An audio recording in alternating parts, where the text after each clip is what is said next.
Welcome back to the Brilliant Fools podcast. This is Adam Green with Greenhouse Services. That is Greenhouse, green with an E on the end. GreenhouseGHS.com. You can find me there. You can go to brilliantfools.com if that's not up yet as of this podcast date. It should be up very soon. I'm tying up loose ends on that and getting that together. So would love to hear from you in either the comments or schedule a call with me. And I'd love to talk to you and see where your head is, where your heart is, and where your business is as well. As a believer who knows there's something more out there for the businesses that we have, we are going to move forward in boldness because God has not chosen the wise things of this world. He's chosen the foolish things to confuse and confound the wise things of this world.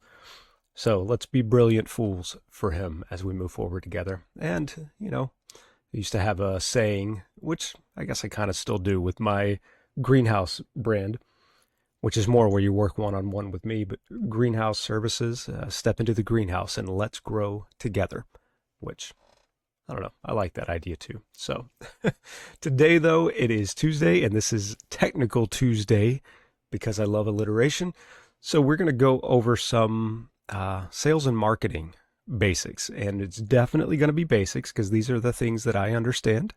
I'm going to go over things based on what I have experienced as well. I want to use an example from my days in the plumbing world and show you what I've seen work as I worked with someone else who had success in this area, and also share what I've learned in the areas of sales and marketing. I've done some SEO work, which is advertising and sale and marketing.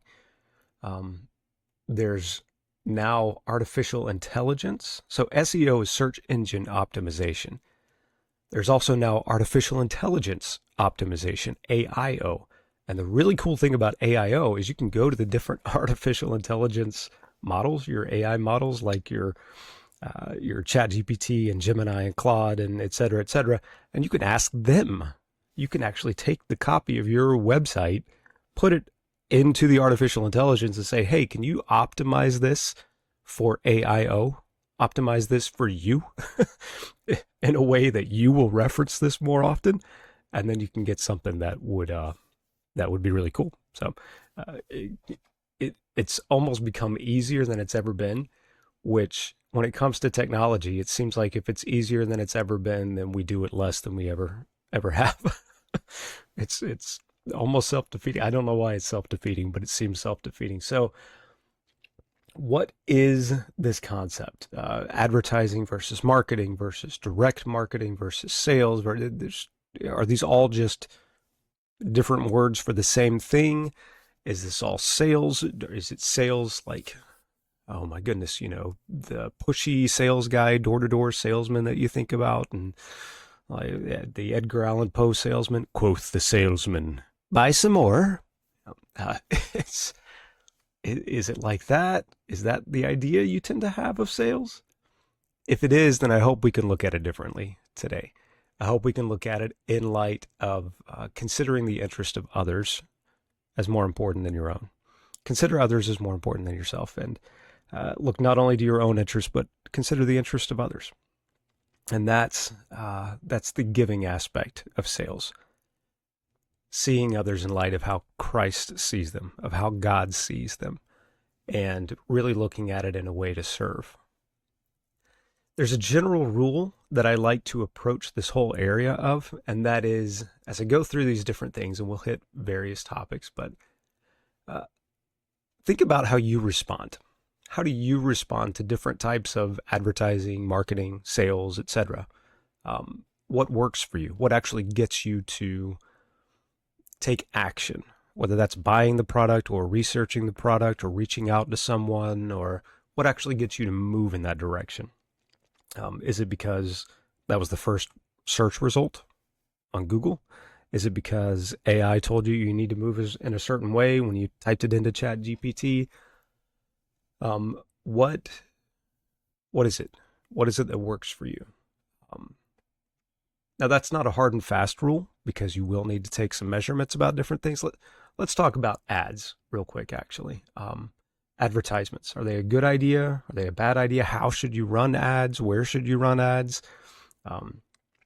Do you need to do it on Google? Do you need to do it on Facebook? Do you need to do it on the television that that cycles through various ads in the restaurant that you sit down and, you sit down in your Mexican restaurant, you see the television up on the corner wall and it's just kind of running ads through local things. Is that the way you do it? Well, in general, that should be defined based on who your target market is, who your target audience is.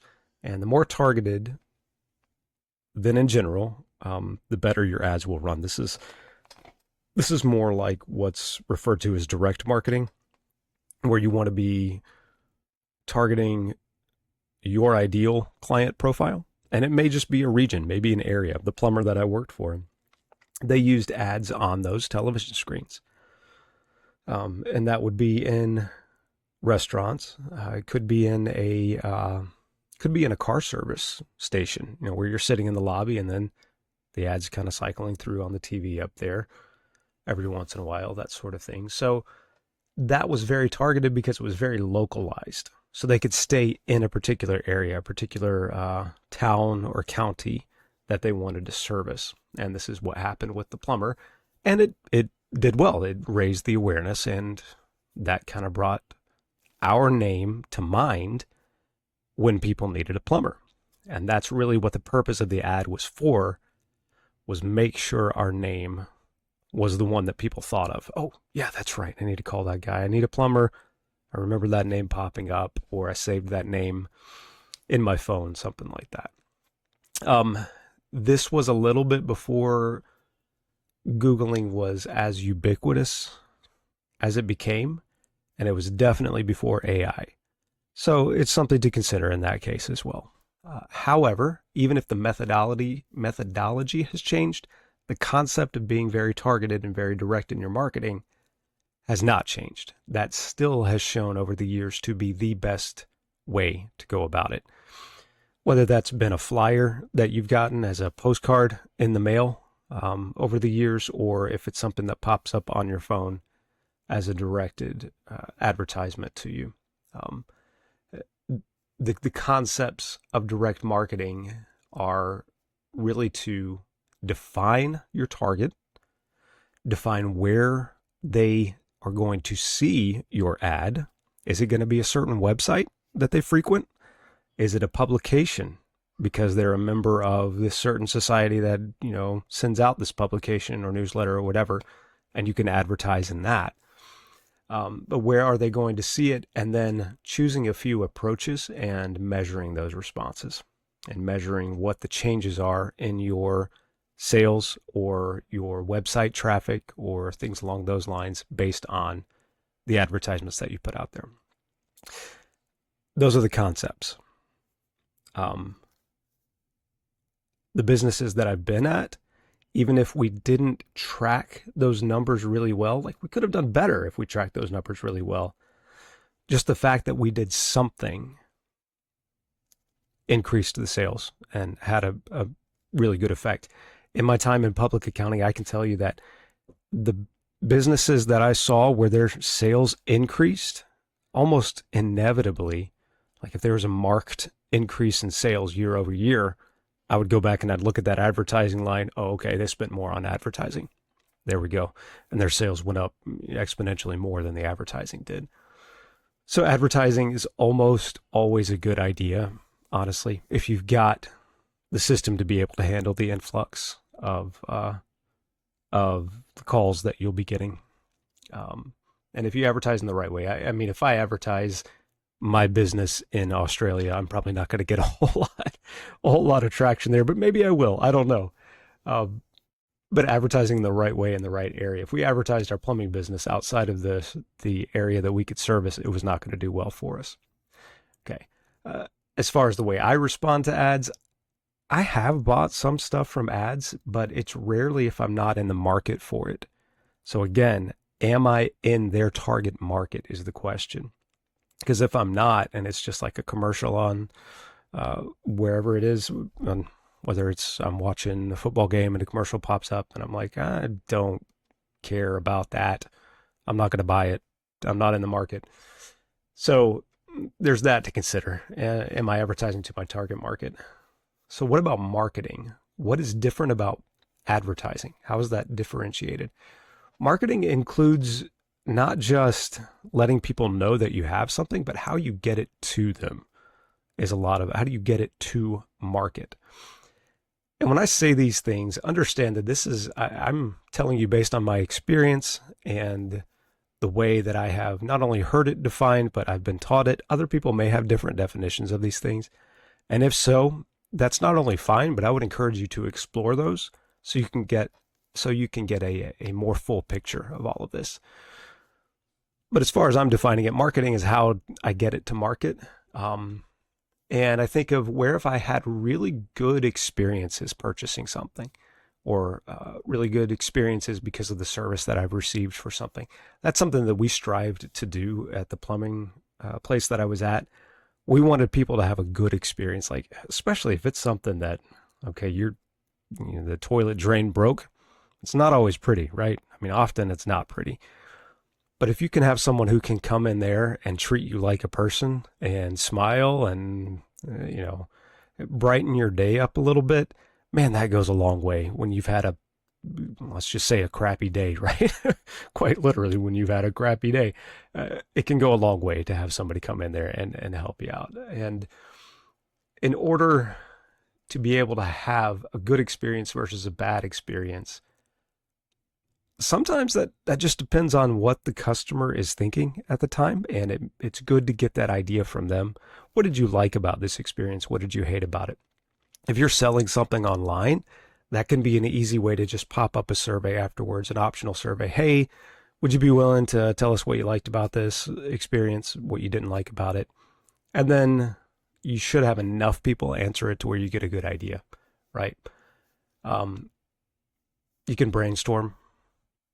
What are some ways that we could improve it? What are some ways? But anything that you're going to tweak, getting feedback from people is a good way to understand that.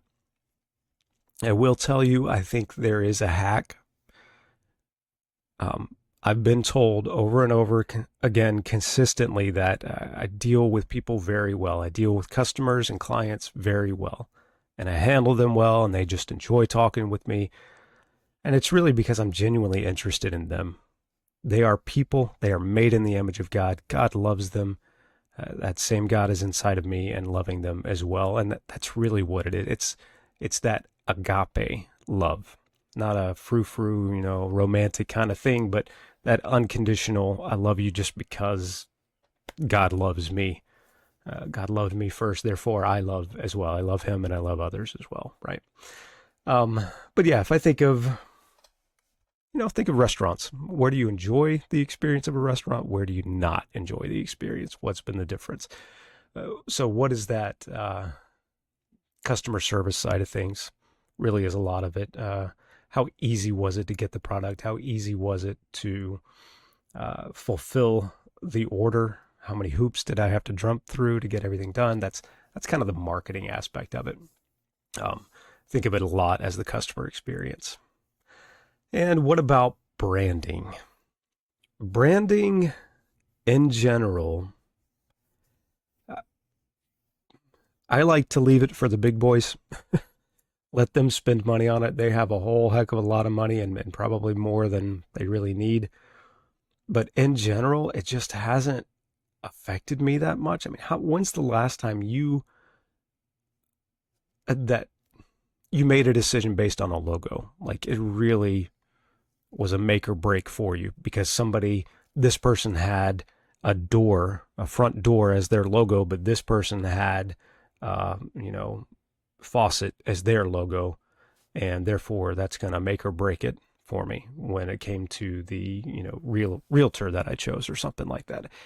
In general, it doesn't really. I mean, it has to be kind of egregious, but it doesn't for me. Let's just put it that way. I'm going to want to find out what that person is like. I want to get to know who they are. What is my experience like with them? I don't care if Walmart has a sunburst as a logo or if it's just the letters. It doesn't matter to me. It is what it is. Uh, Coca-Cola, the same way. Doesn't matter. Nike has a swoosh, and there's a lot of pride that goes in with that swoosh. But honestly, if their stuff isn't good, I'm not going to buy it. If their stuff is good and I can afford it, it's at the right price, then I'll buy it. It just is what it is. So, um, if it's not part of a bigger strategy, then it may not. It may be good to question whether it's worth it or not. So, in other words, okay, the plumbing place that I worked at, we had branded shirts that we all went in with, and that helped to keep everybody looking the same. So you knew what you were going to get. It was a consistent customer experience of what you were going to see first. You had the branded shirts and then jeans or work pants, and that's fine. And we also had those boot slip covers, but those, maybe they were part of the brand, so to speak, but they didn't have logos on them. It was just a matter of trying to keep the customer's house nice, right? But that was part of the brand as well. It went into the marketing, the customer experience aspect of it. But, maybe branded pins in a legal or accounting office so that when the customer signs the form, they take the pin with them and they remember you from there. Maybe that could help. But if the marketing, if the delivery of the product and the customer experience is high quality enough, they're probably going to remember you anyway. So if the branded stuff is useful and it's part of a bigger strategy and you want to just kind of want to spend the money on it, yeah, I mean, there's nothing wrong with that. That's great. But will it make or break a sale? Likely not. It's highly unlikely. I mean, unless you have an egregious, egregious looking logo or something that's just horrible, then maybe that would do some things. But sales overall, though, I mean, isn't this kind of what we've been talking about? And to an extent, it is. But if we break the sales down into the whole process, depending on who you ask, you're going to get different steps along the line. But you can include any or all of, let me just kind of go down the line with it, any or all of the following, like market research, defining your target audience, lead generation, qualifying the lead, tailoring the solution, closing the sale, post-sale follow-up, upselling, cross-selling, et cetera, et cetera, et cetera. So there's a lot of things that can go into sales. And your market research, sometimes that can just be done because you notice something is needed. In the plumbing, excuse me, in the plumbing world, most of the guys that I knew who got into it, they were handymen. Somebody needed something, and so they did it. That was their market research. Someone needed it. They needed the service, and they could fulfill that for them, so that was their market research. Other times, market research need to be more extensive. If it's something kind of novel and you think this might be a solution for people, then you might need to do research to see how that actually would go about. It doesn't negate you from getting into the market. It's just, do I need to actually go in and say, hey, let me tell you about what my product is. Let me tell you about what it solves that you don't even realize is a problem yet, et cetera, et cetera. Like the car, the automobile. Okay. There was already horse-drawn carriages, and a lot of people thought that the automobile was not solving any kind of a problem at all. And eventually it did catch on, and eventually they were like, you know what? It is actually nicer. The smell of fuel, gasoline, is much less offensive to my nostrils than the smell of what the horse leaves behind, right? Something along those lines. But it wasn't something that people knew right off the bat. So some market research can be good and is good and often necessary, but it won't necessarily say this is where I need to go. Defining your target audience. What is my ideal customer profile? And this can go into a lot of different things. My experience has been those who are really into this, you cannot get detailed enough for them. I mean, like, I could say I only target, I only target housewives named Sally who have 2.5 kids under the age of 11 because they're the ones who are going to be at home, so I can go in and do the plumbing that I need to do, and they're going to pay right, and they've got to be in this, area and between the ages of, et cetera, et cetera, et cetera. Oh my goodness, how detailed can you get? The target audience when I was doing the plumbing was, it was 2 counties. That really was where it was, and it wasn't even the entirety of those 2 counties. That was the target audience. That's who we wanted to target. Anyone in that area was good to go. We could service those people. Lead generation. This can include prospecting, your initial outreach, letting people know there is a product is a good thing. What I do through this podcast, that can be lead generation. People come, hopefully, and click through. Hopefully this is actually providing value to people, but maybe they'll actually get in touch with me as well because of this. It can include advertising as well. That can definitely be lead generation, letting people know you're there and inviting them to call. A lot of times there will be a call to action and some sort of lead generation. Your advertising, your direct marketing, all that stuff will say, hey, give us a call at this number. Schedule a call with us. You go to a website and it pops up and says, for a free estimate, leave your details here. Those sort of things. Those are your lead generation. Lead magnets are something that you're going to give out for free to someone. I have a lead magnet that I'll be putting up on brilliantfools.com about structuring a business. All it does is say, this is a quick guide to what some of the breakdowns of the differences are between different types of business structures when it comes to LLCs, S corps, C corps, etc. And for that, just leave your email and name, and then I might follow up with you on that. I'll let you know that, and if I do and you don't want anything from me, that's fine. You don't have to respond. But those are your lead magnets, and some people will respond to that and say, hey, I want to get into this a little bit deeper, a little bit more. Qualifying the lead after generating the lead. In the plumbing world, we would do not a discovery call so much, but it would be more like the scheduling call. Somebody would call in, schedule, we would assess the need a little bit. Okay, you say you have a toilet that's gone bad. All right, well, we'll come in and, every time you flush, it makes this kind of noise in the wall. Okay, yeah, we can come in and we can take a look at that. But then even the service call would be kind of a qualifying the lead as well. Okay, every time you flush, it makes this kind of a noise. It makes this kind of a noise, and the lights start dimming. There may be something beyond plumbing in this, right? There may be something electrical going on as well. So, but we would assess the needs and determine what's going on there. Qualify that this is something that we can take care of, and they're likely to be able to pay, honestly. Or we're okay with doing it for either a discount or for free, but qualifying somehow, right? And then tailoring that solution, tailoring that offer. All right, we found what's going on in the wall. You have a pipe that's leaking, and we can replace that for you for sure. So here's how much it's going to cost to do that. We had a full price book that we could just go in. Each of the techs could just, here's what it is. It's going to cost this much because these are the things that we're going to do. Handle objections, negotiate terms. Maybe we could tell them, hey, we need to repipe this hole.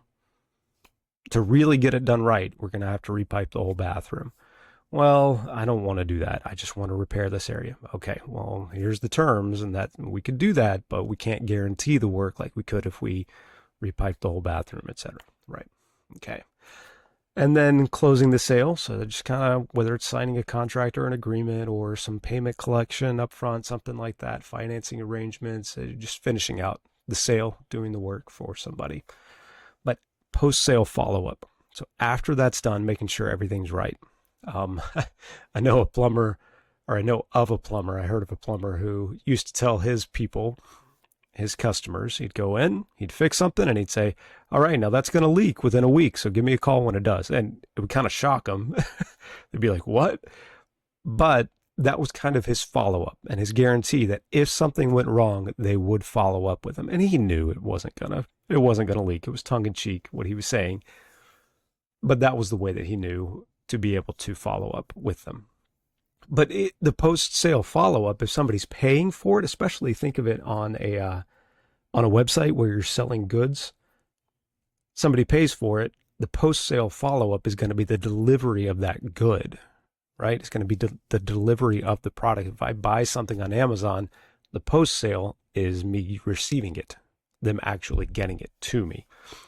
And then it can be customer support, relationship management. If there's anything that does go wrong, be able to work with somebody and say, hey, here's what happened and here's where we are. We want to fix that for you and do this right, that sort of thing. And then your upselling or your cross-selling. Cross-selling in the plumbing world, I think of it in two different ways, and I may be wrong about this, but I think of it as if we went into somebody's house and they had a septic tank, then we would often cross-sell this stuff. It was powder you'd put down your drain, and it was like a bacteria. There was bacteria in it that would go into the septic system and work to eat through the junk and the gunk and help your septic system to last a lot longer. So we would sell that. We did not make much money on that at all. That was more of a service, a cross-sell kind of service. Same thing with the other cross-selling that we did for if somebody needed their whole house drain cleared. We didn't have the tools for that, but we had somebody that we worked with, that we partnered with, that we'd sell for that. Electrical work, we had somebody we'd sell for that. There were different things in different areas depending on what people needed. Painting, repairing of drywall, and painting over that, those different things that we would refer out. Now, that may not exactly be cross-selling. I think other people would say cross-selling would be if you have a different product and you sell that product as well. That's a cross-sell. For us in the plumbing industry, it was more like an upsell. So if we go back to that bathroom example, okay, your whole bathroom does need to be repiped. You want this one area repaired, and we can do that.